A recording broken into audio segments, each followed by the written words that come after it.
I like to say that I was raised by nerds. My parents were watching Star Trek: The Next Generation in the 90s. Beverly Nelson is doing her dream job. She's the science fiction coordinator for the Trumbull County Historical Society, and she gets to help oversee this treasure trove of sci-fi memorabilia. I think my jaw dropped. I couldn't believe how much there was and how big the props were. So even if I didn't recognize anything immediately, it was super exciting and a little intimidating, but I'm mostly excited more than anything. We had some idea that the collection was going to be pretty extensive. We do have an agreement with John that we would be taking the entire collection, and that meant taking some key iconic pieces that have been in movies and TV shows, and that also meant taking duplicates and some other items that maybe not necessarily as well known, but did create a set or a scene in primarily sci-fi movies from the 70s all the way up to the early 2000s. Extensive is one way to put it. The collection fills up this giant space. You've seen these items before, but you haven't seen them. They sit in the background of your favorite movies. We have props that were used in Rocky IV, a lot of stuff that was put in the background of Star Trek episodes. We actually have one of William Shatner's communicators. You do? From The Wrath of Khan. Huh. Probably one of the best Star Trek movies ever made, so we have a communicator. John made that. We have it, and it's very exciting. Yeah. And then a bunch of the props from Men in Black. It's cool to walk in and see the egg chairs. I was so excited when the truck came and we got to take them off the truck. Yeah. Because they're so immediately recognizable. The artist and creator is John Zabrucki. Zabrucki went to Warren Harding and after school decided to move out west. He was dating an actress, and that's when he got into the prop business. She had accepted a job out in California, and John followed her out there and tried to figure out, what he wanted to do out in California.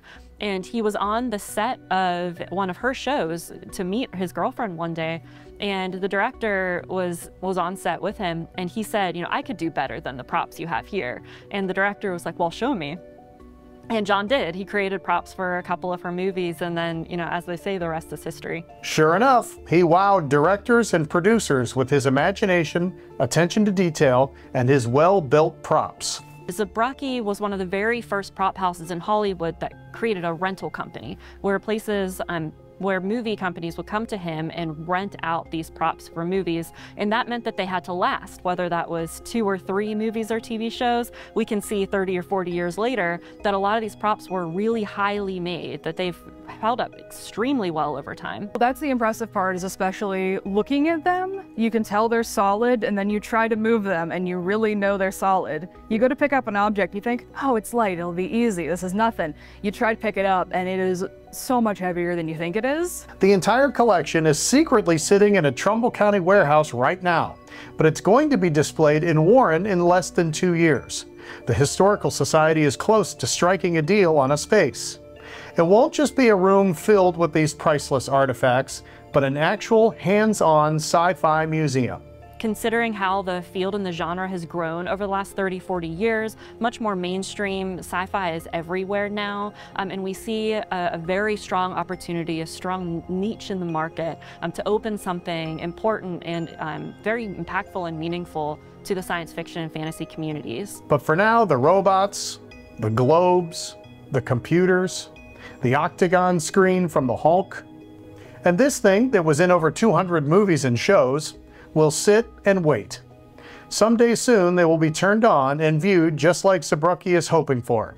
Nerds and everyone else will get to enjoy what Beverly and Megan get to enjoy every day. So we are creating a space that we're hoping will be both for fans of science fiction and fantasy, but also a place where local residents will want to go on the weekends, sort of part museum, part science center, if you will. I'm so excited. I'm excited every morning when I wake up and I tell all my friends. A good chunk of my friends are also nerds, so they're thrilled. I like getting to share what I do with people because they're all just as excited as I am. People are extremely excited. Everybody that comes to the warehouse is just in awe of the collection.